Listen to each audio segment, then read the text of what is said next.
Hello, my friends. Welcome to the Empowered Indie Artists YouTube channel and podcast. My name is Becky. I'm a singer-songwriter turned producer.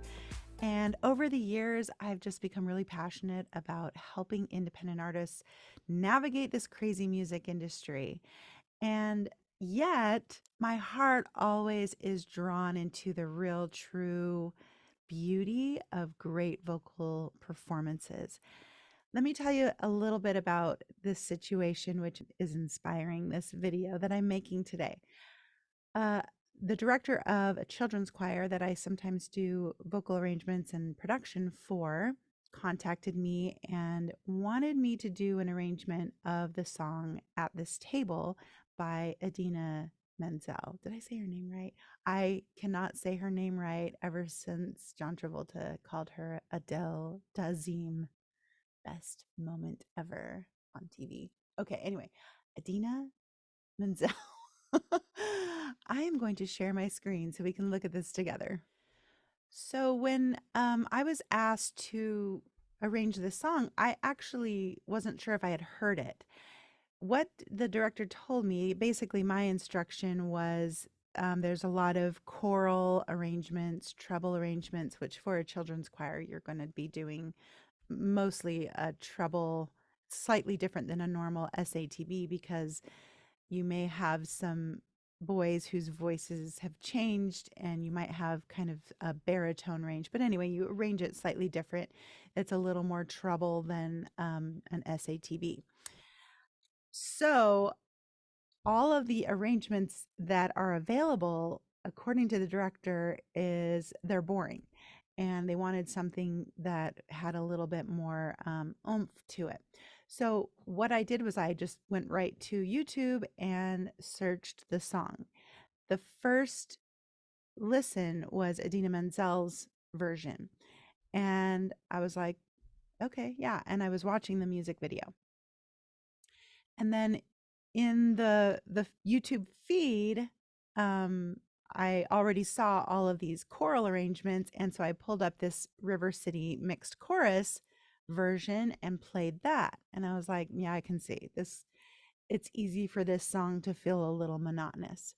And then YouTube fed me the Selah voices. I think that's how you might say it. And just out of curiosity, I clicked on it and played it. And by the end of the song, I was weeping. And I thought, okay, wait a minute. It kind of freaked me out.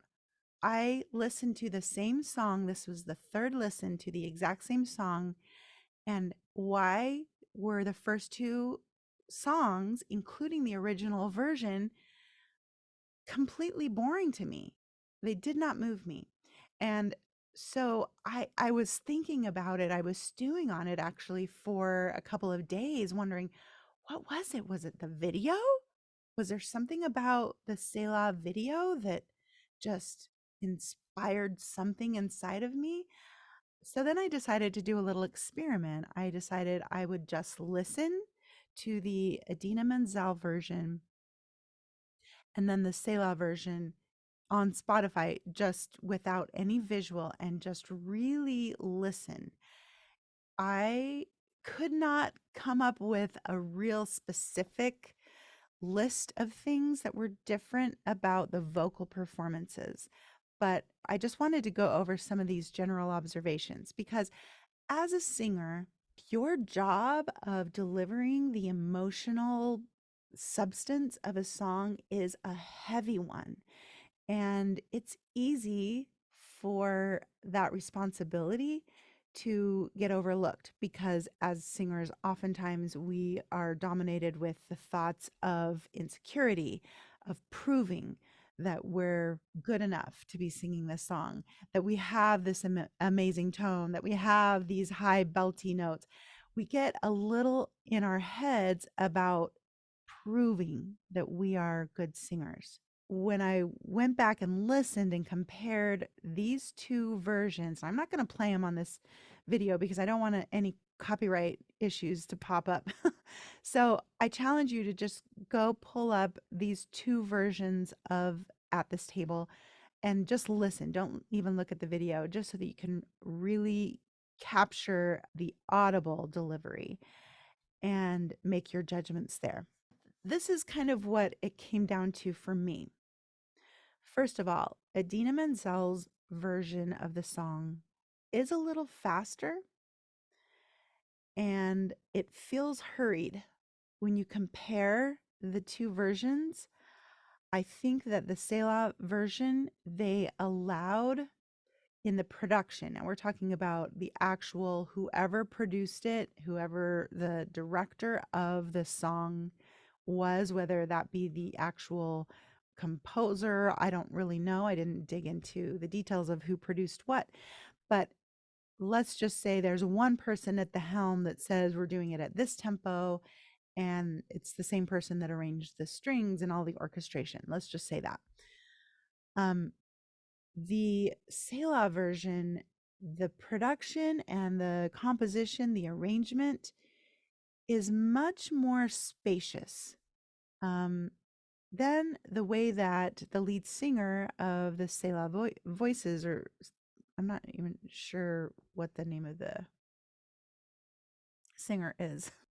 The way that she delivers her lines is so, there's such a sincerity. It's like she, as a singer, got out of the way of the song and let the song do the emotional heavy work.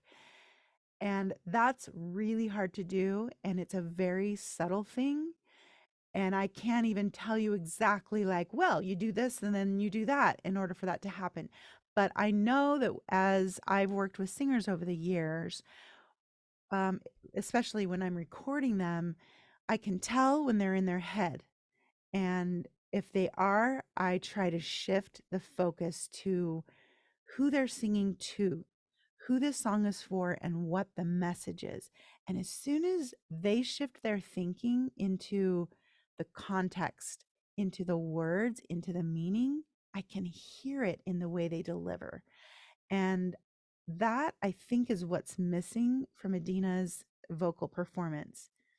Her vocals are amazing. I mean, there's no doubt. She's just this amazing singer. But it feels a little, first of all, hurried. Like I said, it's a little fast. And I feel like she was following dynamic direction rather than actually singing the words to the people the song is meant for. This song is specifically meant for those that feel rejected and neglected and downtrodden and uninvited by people of, Christian faith.